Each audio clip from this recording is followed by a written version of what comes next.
What's up, everybody? We are live. Late night on campus. I am the big man on campus. I'm back with you here live. We're breaking down the night in sports, and it's me, Donnie, coming to you.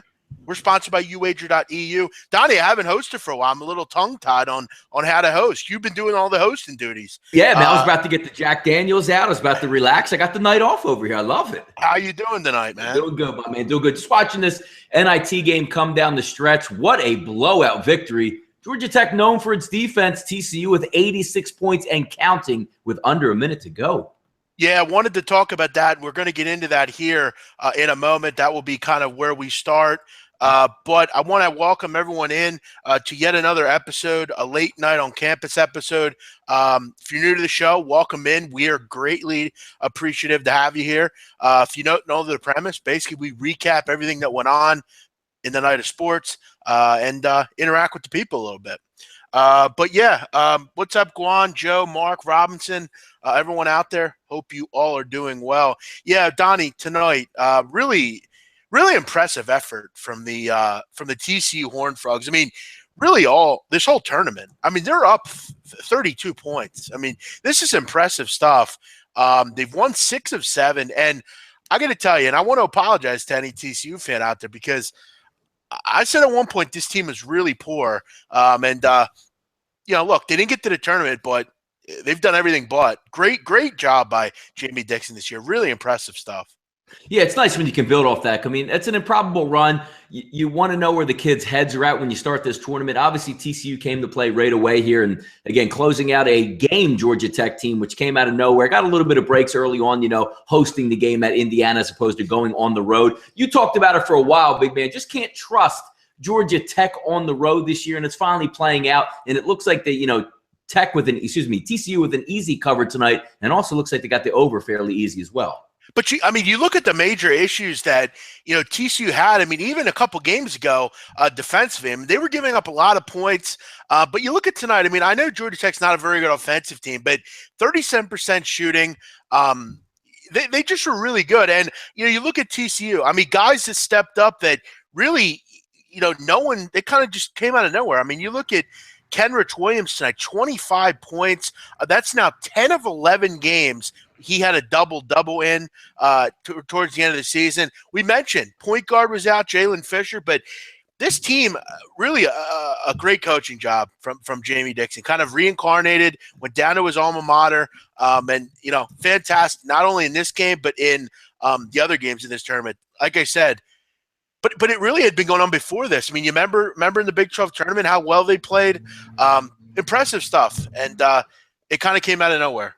Yeah, good for them. Jamie Dixon always one of my favorite coaches, did yeoman's work at Pittsburgh. I mean, really had that program going after taking over for Ben Howland, who escaped to UCLA, and we all know how that worked out. But very good coach, got them on the uprise. Tough conference they playing in the Big 12, but it's always nice, again, to see a team that runs through the NIT. You can build off of that next year, use it for, practice purposes and get on for it as well. So good to see them go. And again, it's winding down. Yet another tournament, Jeff, that's, out the window. Looks like the CIT, CBI are left. Then we have the Final Four in the championship game. And then it's that slow grind of baseball all summer long. It's winding down. And we're actually going to talk a little baseball tonight before we jump off the air here. Won't be on the air. We'll be on the air till about 10:50. Then Sports Pit will be in right after us.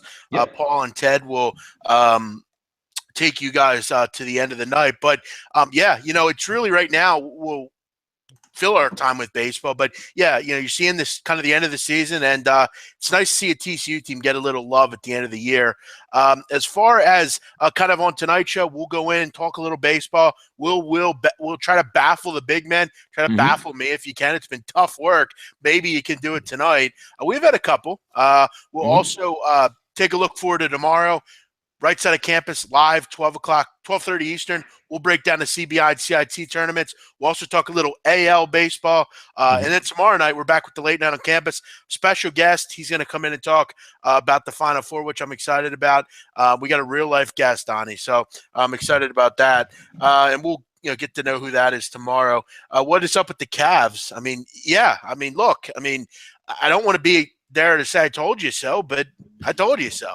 Donnie, how do you back this team? I don't know. Did I see there were 7? I mean, a couple games under 500 in March, which is astounding. And the other one as well, Jeff, they don't play any defense and can't stop anybody. A limping Bulls team they're having a trouble with there in the fourth quarter. You saw LeBron the other night basically throwing up the white flag, has no answers in the locker room, for how they're going to come down the stretch. I know they went through some rough bumps last year and pulled it together, but there are some major red flags with this team. But I mean, you look at this team. I mean, it was 50-41 at half, and you're thinking, okay, up 9, facing a Bulls team with no Dwayne Wade.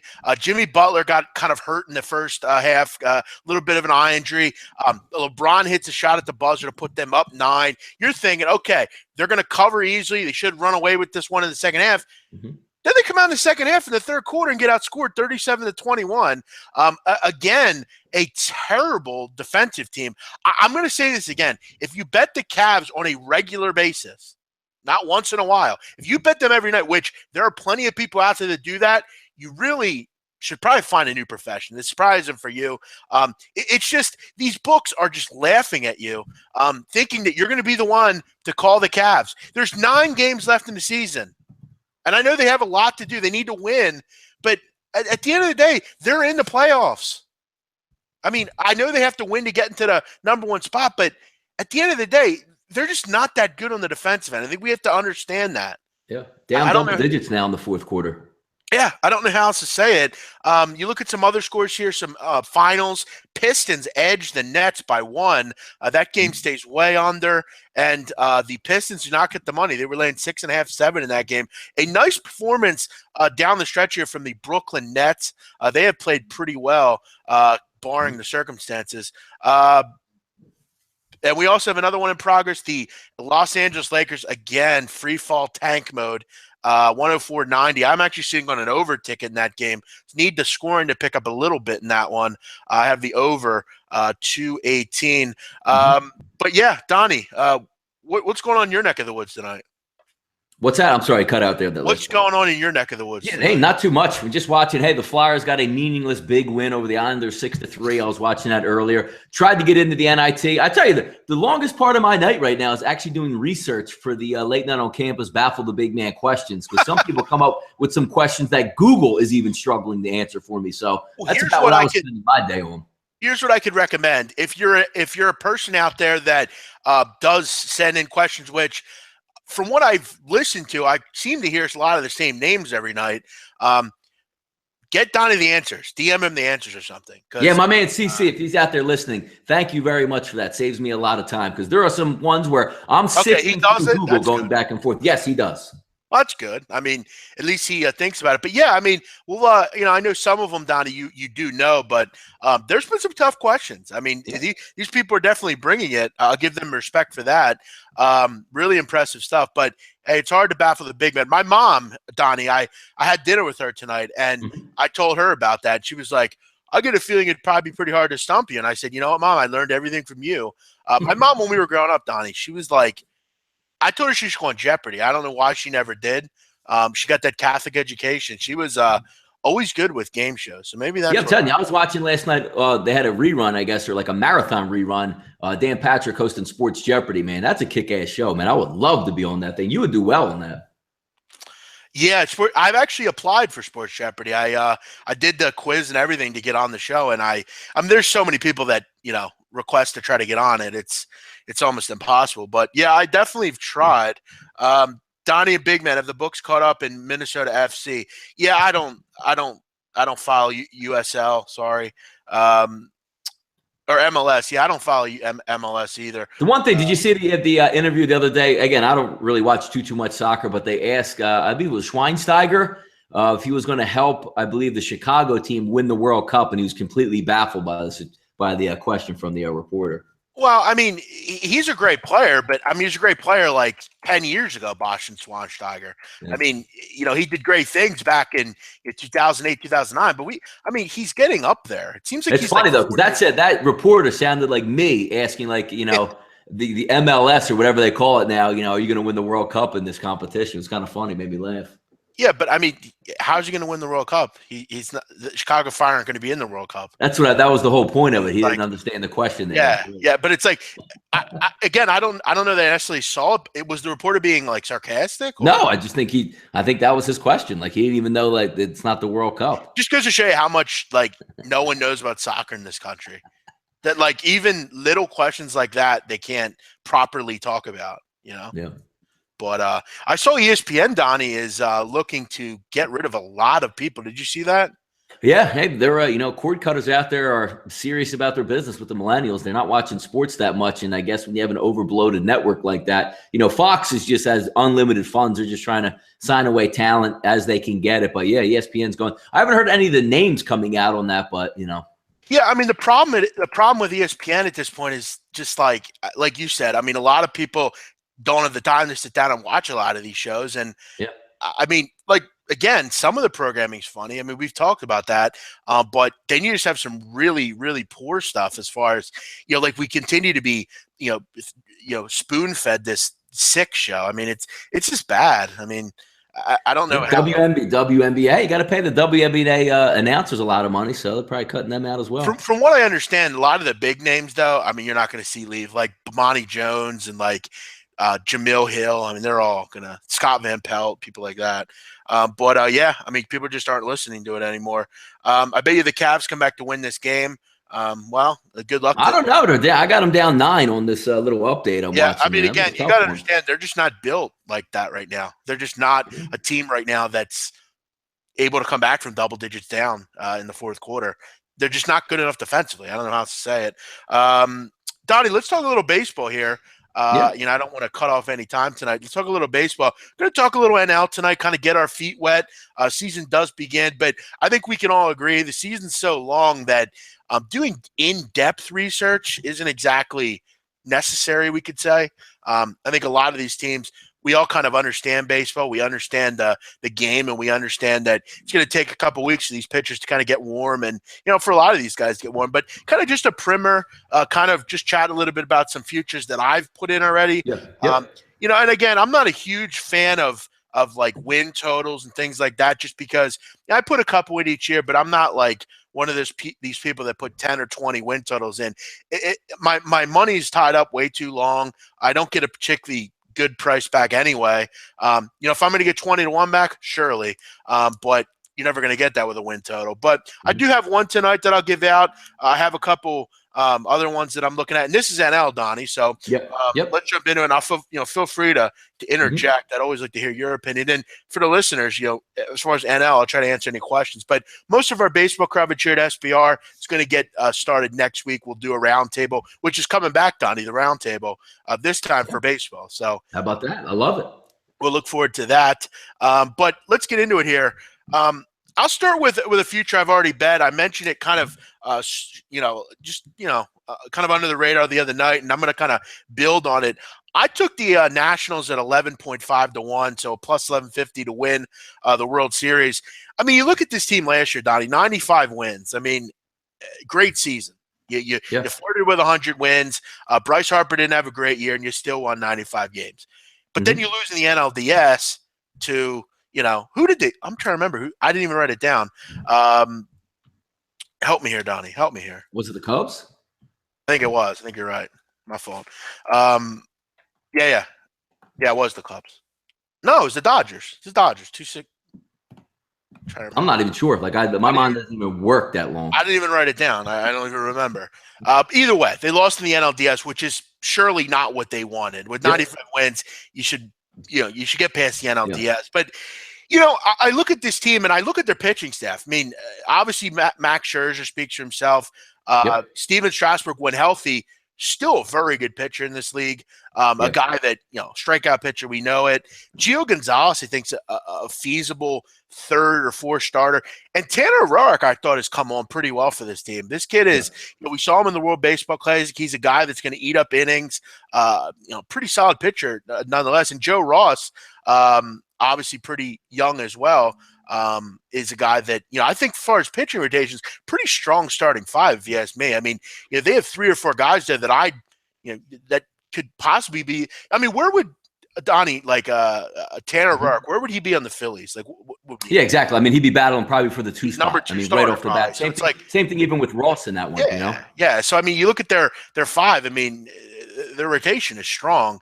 Then you look at like their skill positions. I mentioned Bryce Harper last year battling injury, and he was suspended at some points, and just kind of didn't have a really consistent year. But I mean, if he can get back to anywhere near what he was in 2015, they need him to do well. And it kind of ties into one of my other features that I mentioned. But they brought in Adam Eaton, they brought in Matt Wieters, and I like those moves because they shored up positions that weren't exactly shored up. I mean, you're fighting with the likes of Ben Revere and Michael Taylor in center field. Behind the plate, Jose Lobaton wasn't exactly someone that I wanted long term. So I like. By the way, big man, I got a question for you on Washington Nationals. Center fielder Adam Eaton. I know he's been batting a little bit lower in Grapefruit League or whatever in the preseason. Is he going to lead off this year? Are they going to look to bat him in that like 6-7 spot? Well, no, I don't think he's going to lead off. I think Trey Turner will probably lead off. But I will say this: I think he's a capable leadoff hitter. He's better than he's got a better on base percentage than like a Ben Revere would. Plus, he can steal a base. He's pretty quick. But I think you're also getting a pretty good defender there as well. But I think him and I actually would put him at the 2 spot personally. I'd put Trey Turner 1 and him at 2. Top, man. I like it. I think that'd be a pretty nice combination there at 2, 1-2, and then. You have some decent depth. Their bullpen's decent. I don't think it's not amazing. Sean Kelly's a good closer. He'll be fine. He's a guy that I think can be a closer in this league. And for the most part, they go pretty deep in games. I mean, they don't have a problem doing that. So, their bullpen's good. I don't think it's great, but it's good. Yeah, the one thing that you do like about the Nationals that you said earlier, I mean, you're looking 1 through 8 in their lineup. There's no holes. I mean, you're going to have to just jam right back and forth. And the way Daniel Murphy played last year, you're going to have him again with Harper back-to-back there. It's just a really good balanced lineup. And again, if you look at everybody else in the NL East, they can't match up with that. No, they can't. The one issue I do have is I would have liked to see them move on from Ryan Zimmerman at this point. I mean, he's pretty old. But, I mean, Adam Lind, I think, is a capable first baseman if he can play first base still. But, yeah, I mean, Ryan Zimmerman, I feel like, at this point in his career, I mean, the guy's been in the league 12 years. He's 32 years old, and he only hit 218 last year. I mean, he's just not a guy I really want at first base, but I guess he's good enough. I mean, the holes in that lineup aren't significant, but yeah, I like this team a lot. I think, do I expect the Cubs to win? They're definitely the favorite, but I think this team will be right there. Definitely, you look at kind of that unfinished business motivation. I think it's definitely there for them as far as kind of coming up short last year, and I think for them, they have the pitching in the lineup to really make some noise. So yeah, Jonathan Dunn says on the chat board as well, big man, the Nationals will be overvalued all season long. That's what you get when you have one of the better teams. I mean, there's going to be very cheap prices on the Nationals. Same thing with the Cubs. I mean, you see it every year when the Yankees were good. There's going to be a tax on those teams that are heavy favorites instead of getting a normal market that might be like a -140. You're going to pay the -155, here's -165. I've made it clear I don't have a problem laying 1.5 runs. I actually welcome that most of the time. And, again, I think with this Nationals team, the kind of the thing always has been is can they score enough runs to cover run line significantly? But they were doing it last year for a lot of the season. And, with the pitching that they have, I don't necessarily have a problem laying those kind of numbers. But, as far as 1.5, I'm more inclined to do that over you. I think, Donnie, you're not a big fan of that. But I think Trey Turner, though, at second or at shortstop is a kid that I think long-term is going to be really good for them. And I mentioned that 1-2 with Eaton up at the top. And then, Bryce Harper. I mean, and that's going to kind of go into my second one, Donnie.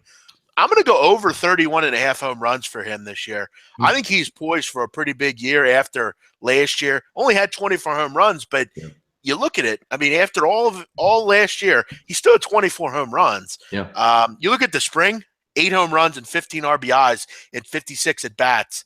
He's hitting 304. I mean, he's had a great spring. And I think for them to be good, he has to be good, or if not great. And I think I could kill 2 birds with 1 stone with this future. I think he's poised for a pretty big year. Is he going to hit 40 plus? I don't know, but I think he can go 35. Yeah, no, and he's going to be protected. I mean, again, the lineup's not much holes. You're going to have a guy in front of him and behind him that's going to be able to keep those pitches in. How many times in the past you see Bryce Harper come up to the plate and they just raise, 4 fingers, put them on. Don't give him anything to hit. It happens quite a bit, but when you're protected now, it's going to be a lot easier for him to get some free swings in there. Yeah, and I mean, you mentioned Daniel Murphy. I think he's kind of one guy that, I mean, you have to expect a little regression from him. I mean, he was pretty amazing last year. He was. As far as, kind of all year consistency. I remember at times with Ryan doing our podcast and kind of wondering, like, at what point is he going to like have a down spot in the line, the year? And he didn't. He seemed like he had it the whole time. But someone's asking about Dusty Baker. I would imagine this would be his last stop. He hasn't always been a favorite of mine as far as manager's concerned, but he's done a decent job in Washington. I think he was obviously a better choice than Matt Williams, but he does make some questionable moves at times, but what manager doesn't in Major League Baseball? One other one, Donnie, and I'm probably way more confident in this team than a lot of people are. I just can't expect them to be as bad as they were last year. It seemed like the world came falling down on the Arizona Diamondbacks last year. I mean, they got a new manager. Yep. Yeah, I mean, Zach Greinke had a 4.37 ERA last year. I mean, and again, I know analytics people don't give a shit about the ERA, but we can agree that he wasn't very good last year. He didn't earn $206 million contract like he has. Yeah, better hitter than pitcher last year for him. Right, and Shelby Miller was bad as well. Their rotation was poor, and their bullpen could arguably have been the worst bullpen I've seen in recent memory in the major leagues, other than probably the Reds bullpen last year. They were terrible. I mean, really, really poor. But the bullpen improved a little bit. They got a whole new manager, a new GM as well. They kind of cleaned house and said, you know what, we need to get a little bit better minds in here. And look, they basically said to Zach, basically pointed out with Zach Greinke, we traded away Dansby Swanson to get Zach Greinke in here. He needs this, he needs to pitch better. And I think he's poised to have a pretty big year. And the rotation can't be as bad as it was last year. They added Taijuan Walker from Seattle. I think he's a good young arm. Robbie Ray's the guy that people are high on that I think could be pretty. And I think with their lineup, we know Goldschmidt's going to be good. We know Tomas and Peralta are going to provide power, but AJ Pollock didn't play. He only played 12 games last year. I was just going to say that. He was one of the more productive players in 2015 in the NL. If he can come back and give them some pop, I think they're a pretty underrated team. Do I think they can win anything? I don't know. At 20-1 to win the NL West, I'll take a small shot on that. But my play here, I'm going to go over 77.5. I mean, with all that happened last year, they still won 69 games, Donnie. They're in a tough division, but even if you look at their pitchers 4 and 5, I mean, if you have any turnaround season with Patrick Corbin, and also a Shelby Miller, you're looking at a pretty decent rotation starting. And I know I get it. San Francisco is the lead dog. You got the Dodgers in that division, but they're gonna hit with anybody. There's no question about that. Yeah, I totally agree. I'm pretty excited about that. I will point out, I made a lot of money betting overs with them last year, just because, their bullpen was just really bad. I mean, it was hideous. I mean, it was. There's a follower of ours. I don't know if you follow him. His name is This Thing We Do, and him and I used to have just conversations back and forth about how pitiful they were bullpen wise. But even on betting on the D-backs, big man. I mean, we've all been through this. There's one guy that seems to crush my wagers more than anybody, and that's Paul Goldschmidt. I mean, it doesn't matter like if you have an under in that game, if you have, the Dodgers are in town and they're a favorite there, Paul Goldschmidt will either double in the gap or rip a home run that gets out of the park in like 2.2 seconds against me. Phenomenal player. Love to bet with him, but boy, does he kill me in some wagers. I'll tell you what, he's a kid that he's really consistent, but I agree. He's a guy that throughout my betting career, as far as baseball, him and David Ortiz always have been they always seem to get a big hit against me. But, I'm just not a big, when I play Arizona, and again, I'll look to do it early on in the season. First fives with them is probably the way to go early on, just because I just don't know that I can trust their bullpen. I need to see a month or two with them. But, they did get some people in that bullpen that can pitch. I mean, I think they put Jorge De La Rosa back there. Maybe that's a good spot for him. And, that bullpen's always good that ballpark's always good for overs. Yeah, we'll see what Fernando Rodney could come out. Is he going to throw gasoline on the fire? Is he actually going to put some out this year? We'll see. I'll tell you what, he seems like he's played for every team, doesn't it? Oh my God, that tilted crooked hat and just sitting back there like this. You know what I mean? That stupid arrow thing he does. By the way, little update here: T-Wolves Lakers gets over the total. Very good, awesome. Again, I mean, I don't know how else to say it. If you're not following this little system that I've made people aware of, I know Guan White has done it. Donnie, you can't tell me it doesn't work. Hey, I mean, that's the only – I don't know how people bet the NBA on a day-to-day basis. Right. And quite frankly, I mean, if you see out there – I mean, I know there's services out there that sell the NBA, and I get that. But it's very rare where you see like, oh, man, look at my record, 61% in the NBA this year. I mean, I'm sure they're out there, but it's one of the few sports where just on a night-in, night-out basis, you don't really know what you get, and it's very hard to catch. I mean, again, I don't tell people how to cap games just because, I mean, everyone has their own way of doing things. But I just don't know how you can consistently, night after night, look at the NBA card and say, I think that team's going to beat that team. Yeah. Because if you're just looking at teams, I mean, wouldn't you just take Golden State every night? I mean, everybody would just be rich, but we've seen how that worked out. We see people take Golden State first half, Golden State full game, Golden State teaser, and just it doesn't work, And I want to shout out a follower of ours, Aces Kills Kings is his name. We were talking earlier about the NBA, and he was kind of mentioning to me kind of some of the games he liked, and I said, look, stop the presses. All I do is bet numbers. I don't care who's playing in the NBA. I really don't. I don't care. I don't even look at teams half the time. If I see something that fits it, the teams are just the ones that play. Other than that, I don't really care. But one coming up here in the NBA looks like, listen, and I don't know if this is sharp money. I'm guessing it is. Trailblazers are getting some love here late night against Houston. That's coming up here momentarily. But look, you look at the Steam and the Suns-Clippers game. Steam said take under 222 in that game. We'll see how that goes. But the one that I had tonight got the job done. So, if you followed, and I know Guan's been doing that. So good job, Guan. Glad he's been nailing it. But Donnie, Chicago's about to close out Cleveland. 35 seconds to go, 7-point win. Glad you didn't put your money out there on that. Cleveland is finished. Ron Williams should not be on the floor. He's atrocious. Can't believe this guy was arguably the best point guard at one point. But yeah, again, that was like 7 years ago. And that's kind of what they have. I mean, Richard Jefferson, I mean, come on. Rich Jefferson, Deron Williams. Who's that other dope they have? Channing Frye. I mean, come on. What is that? What is that team, Donnie? Boobie Gibson still there? Oh, man. Brad Daugherty, is he still there? Yeah, exactly.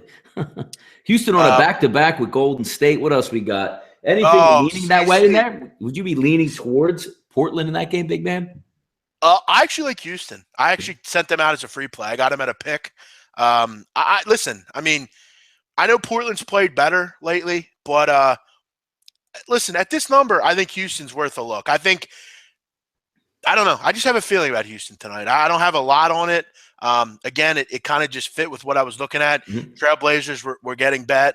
And I like Houston near a pick in any situation normally. We're getting down to the nitty-gritty. Don't really have much. I just think, for whatever reason, I think Houston wins. Under 230 says Giorgio Migliaccio. Yeah, I could see it. I wouldn't be willing to bet on it, though. Doesn't really fit too much. Donnie, our boy CC. Cavs down 7. I needed them in a money line parlay with TCU. Look at the camera, CC. Like the Kemi Mutombo says. Wag that finger, Don't bet on the Cavs. Yeah, absolutely. Let's get into Baffle the Big Man. We'll chat about that. We'll answer some questions, and then we'll dish it off.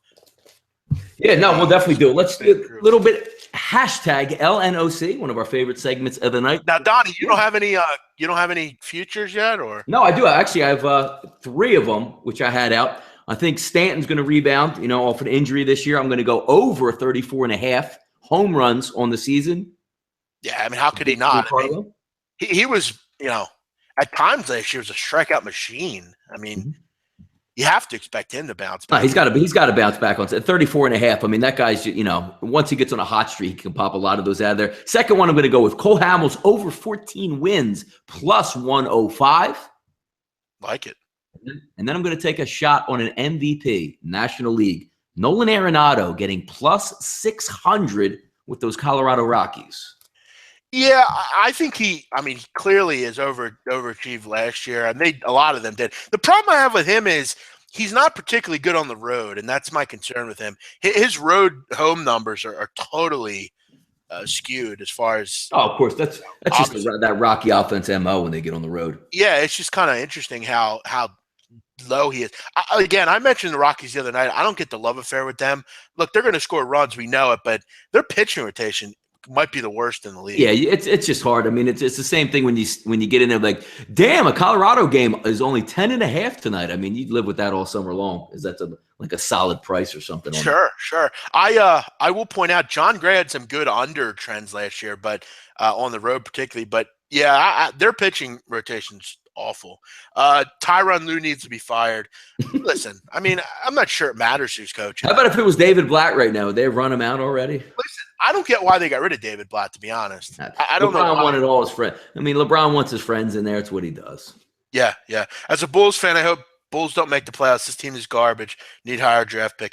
Yeah, I mean, listen, give me Boston at this point. All right, let's get into late night on campus. Let's do it. LNOC, baffle the big man tonight.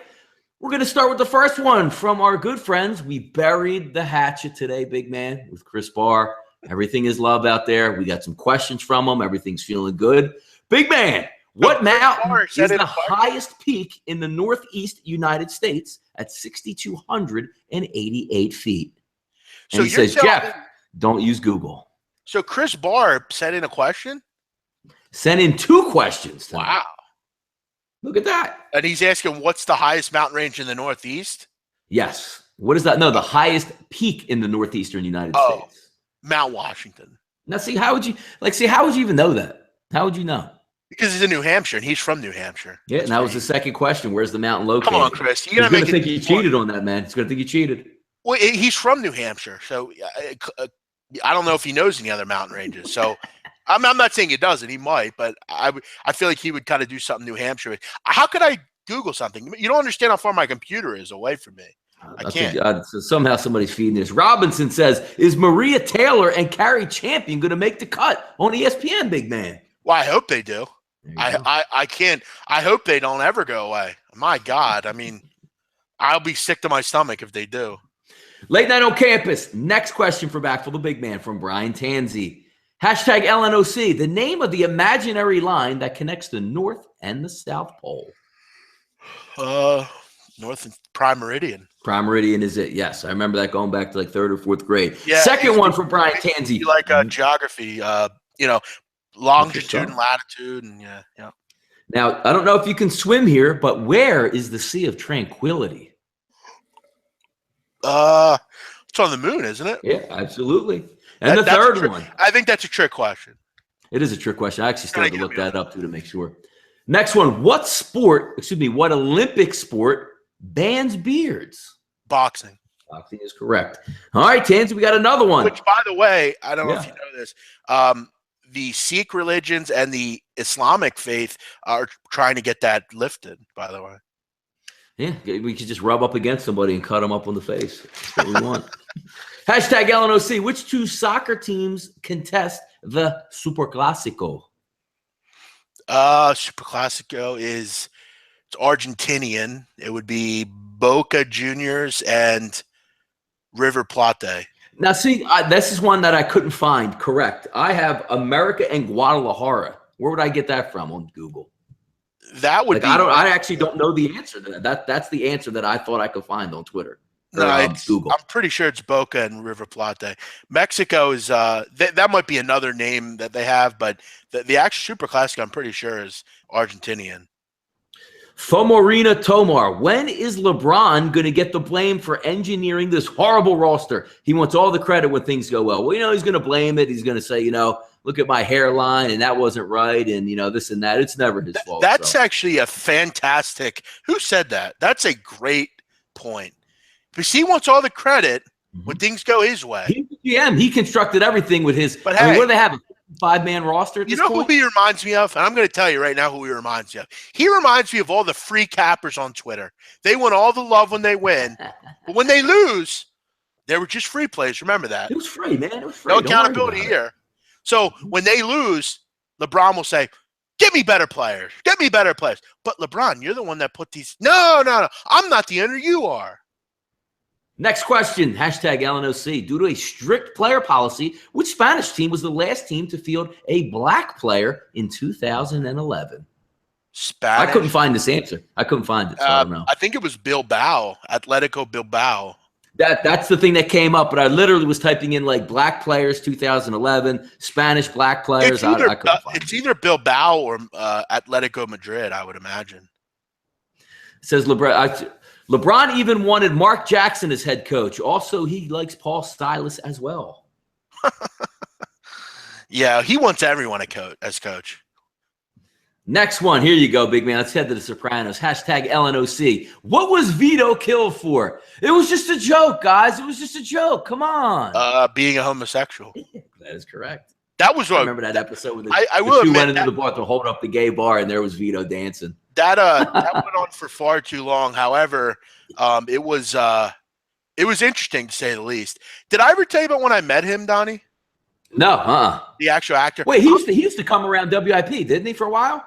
No, I actually met him real quick. I met him down several years ago. Ryan was with me, actually. It was my birthday. I think I was 21 or 22. And down in Ocean City, I have a friend of mine from South Philadelphia. He runs Anthony's Water Ice, which is a really high-level water ice company. He had a connection to an ice cream shop down there. And he said, "Hey, come take a ride with me. I got a birthday present for you. I know you like The Sopranos." So I'm thinking, okay, you're going to take me somewhere as Sopranos related. We go up to this ice cream store on the top floor. It's like some backroom cigar shop. You would have liked it, actually. Where was that? What town? Yeah, in Ocean City. Oh, okay. And above the Hobby Horse ice cream store. Okay, yep. So we go in, and he's sitting there, Vito, the actor. He's sitting there. And I guess he had written a book. It was like a cooking book or something. Okay. So I'm like, oh, shit, there's Vito. Look at this. So I'm thinking I'd get pictures with him. He'll give me an autograph. I was all hyped. So I go up to him and I'm like, "Hey, Joe," I'm like, can I get a picture? He's like, well, yeah. He's like, "Did you buy the book?" I'm like, "No, I didn't." He's like, "Buy the book." He's like, "I'll sign it and I'll get you a picture." I'm like, "You can't." I heard he was like that. I'm like, "You can't just take a picture of me?" He's like, well, he's like, "This isn't really a picture taking kind of thing." I'm like, dude, we're not at a book signing. We're at the back room of a cigar shop. Like, what the fuck? Like, the guy I was with, he bought the book, and it was funny because when I bought the book, right, he was like eating pizza at the time. He gets pizza all over the inside cover of the book, like grease all over it. Who did? Yeah, Vito did, Joe, or your boy? Yeah. So I have to have Ryan tell you, it was really just disgusting, like, set of events. But yeah, he was gay in the show, and they whacked him. Hashtag LNOC. Name all the countries in Asia starting with the letter B. Bangladesh. 1. Bahrain. 2. Bhutan. And I know there's more. I'll give you a hint. The Sultan. Brunei. Yeah, there we go. Good one. I wouldn't have got any of them, so congratulations on that. Hashtag LNOC. What's the capital of Croatia? Zagreb. Zagreb is correct. Next one. LNOC. Who is Vin Makazian in The Sopranos? Makazian. He was a cop, a crooked early cop. On, right? He was actually played by, I don't know if you've ever seen Home Alone, but he was the dad in Home Alone. But he was a crooked cop that was a degenerate sports bettor that got in so deep with Tony, so he was basically giving him, crooked cop info, and eventually he killed himself because he just couldn't take it anymore. But yeah, he was a little scumbag. By the way, on the chat box, some people going over some stories as well, big man. Many stories of Michael Jordan being a total dick in Illinois. He refuses to tip because he views being his presence is enough. There's a story from Pine Hill Golf Course, which is a world-class, always ranked. If it's not number one, it's in the top 3 every year. He goes golfing there quite a bit. Used to golf a lot, obviously, when he came to town. Was over there. There was a caddy who, you're supposed to not tip at Pine Valley. Just do the handshake, a couple $100 there, whatever it is. because, it's very exclusive and it is what it is. But Jordan would go there and he would ask the caddy as a tip, do you want me to give you a tip or you just want a signed picture of me? That's Jordan right there, right? Wow. I would have probably took the picture. Not for nothing. Somebody on Twitter, actually, Fade the Spread. You guys are the future of sports. Thank you, man. We appreciate that. Yeah, we try to have fun with the show, Yeah.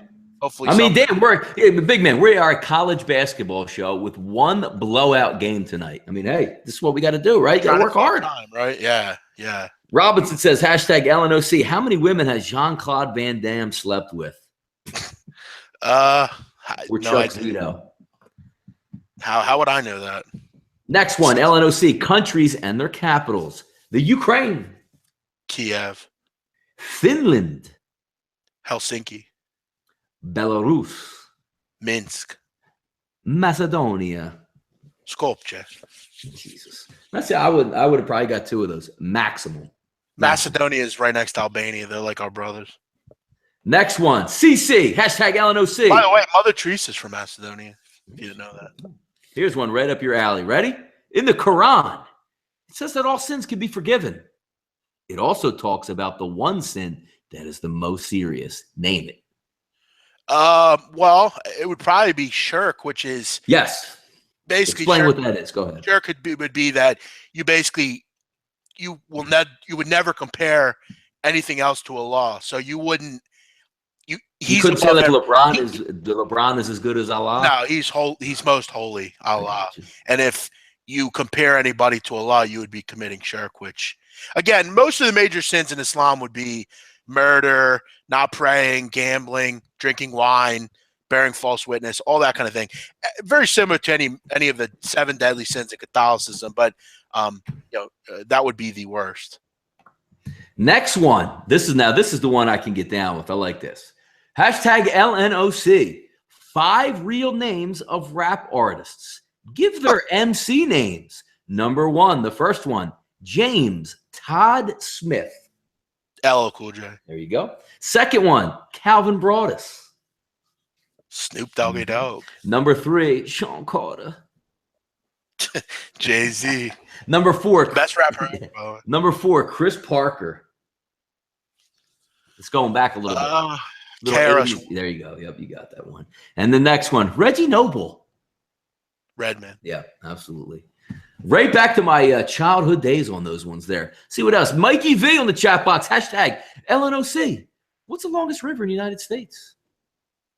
It's actually the 4th longest in the world, Mississippi. There you go. Which one did we have last night? Where because you actually asked somebody asked what was the 3rd longest, and you didn't know. You got the one wrong, and you said I got one wrong, and it wasn't wrong. That's what you get. Hey man, you can't believe everything you get on the internet, Jeff. Come on. Saman Hussein, you're asking me about.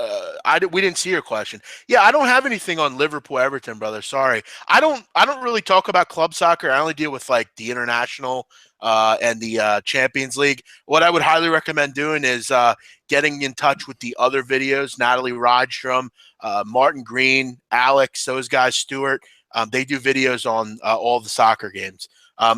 Saman, we're very personable with everyone on here. Yeah, Saman, and asking me about soccer is like, I don't know. Something on, Mars. So, Big Man knows a lot more than that than I do. Big Man should go on Jeopardy. You could win some serious cash. But not for nothing. Again, I haven't looked totally into that Everton game, but Romelu Lukaku's playing great. I would go with Everton in that game, but I haven't looked into it too much. I would definitely, get in touch with Natalie and those guys. They'll give some great insight. Big Man, should I go on Jeopardy? Yeah, I would love to someday. I don't know how good I would be with some of that, word relation kind of stuff and that kind of thing. What's the capital of Nova Scotia? Prince Edward Island, I believe. Who's the most famous guy from Nova Scotia? There's a pretty good athlete out there right now from Nova Scotia, I believe. From Nova Scotia? Yes, hockey. Of course, it wouldn't be NBA, probably. I don't even know. I want to say it's Sidney Crosby, isn't he from Nova Scotia? No, I don't think. Is he? Come on, somebody on the chat box, back me up. Oh, I did. Back me up with my stupid trivia. Halifax, Nova Scotia. Oh, I guess I was wrong. No, I think he's just saying how, because we're in a little bit of a delay No, there. Prince Edward Island is actually, I think that's a little island. I might not be right on that. Who's my favorite character in It's Always Sunny in Philadelphia? I've never watched that show. Yeah, it's funny. You figured we would be all down with that. You know what I mean? Yeah, we'll always reply, Sameen, no problem. We just again, we were kind of in the middle of that segment, and yeah. By the way, guys, when I do that segment, I don't even look at the chat box, so I apologize on that. We always like to rip through. When a girl tells you she's only slept with 4 guys, she really means question mark 14. Yeah, 10 difference. Yeah, you probably don't want to get with her because she's probably young. Isn't that always a problem with girls too? Because a guy wants to be boastful all the time.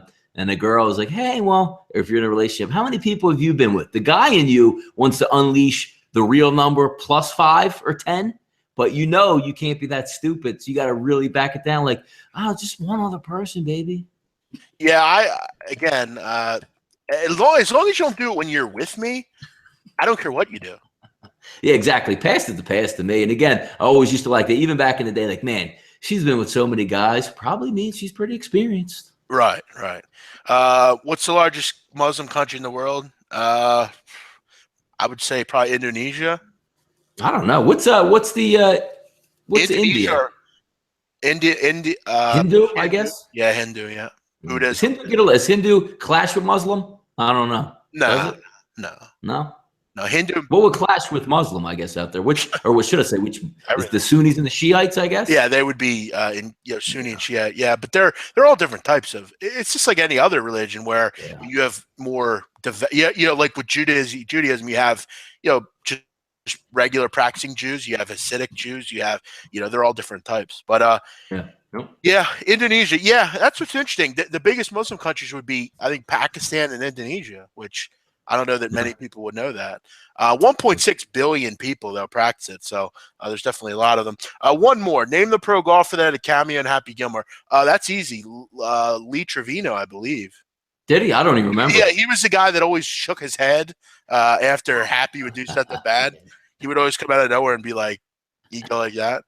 All right, guys, we got to go. SportsBit is up next. Tune in to Teddy and Paulie, all of you, everyone on here, all people that have communicated with us. Do yourself a favor. Go get yourself a drink. Get yourself a snack. Fuck your girlfriend quick. And then come back and join Teddy and Paulie. They are 2 great guys based out in Las Vegas. Paulie was on VSiN today, did a nice job. Teddy always has his ear to the street out there. Tune into the SportsBit live show coming up next. Make sure you tune into that. Everyone have a great night. We appreciate you chiming in. Tomorrow, Donnie, big news. Yeah. A friend of mine from high school, his name is Eli. He's a producer at Sports Science on ESPN. He's going to join us. We're going to talk about the dimensions, a lot of things with the Final Four games, more of a scientific way of looking at things, not necessarily analytics, more scientific. Eli, a friend of mine from high school, works in sports science. He's going to join us tomorrow on the late night on campus. As always, get your questions in as well for Baffle the Big Man. We had fun with that tonight. We'll be back tomorrow. Donnie, any parting words tonight? Yes. By the way, the guy they're going to have on tomorrow, it's going to be interesting. If you saw me tweet out on Twitter today, I have a lot of statistics to back up what I think is going to happen in the Final Four. Hopefully he corroborates them, but we can go back and forth. And again, tomorrow, we're holding out a little bit. We're waiting on the Final Four. Tomorrow's Friday. We're going to unleash both of those 2 games. We'll go over both sides and totals on what you should look for, but that's about it for me. Yeah, we'll talk about the CBI games tomorrow on the right side of campus. Late night will be more dedicated to the Final Four. Everyone join us. Tune into them next on SportsBit. Where can you get the backdrop? I believe Teddy had it printed at a print shop. He blew up a big image or something like that. Everyone have a great night. We will see you tomorrow at right side of campus.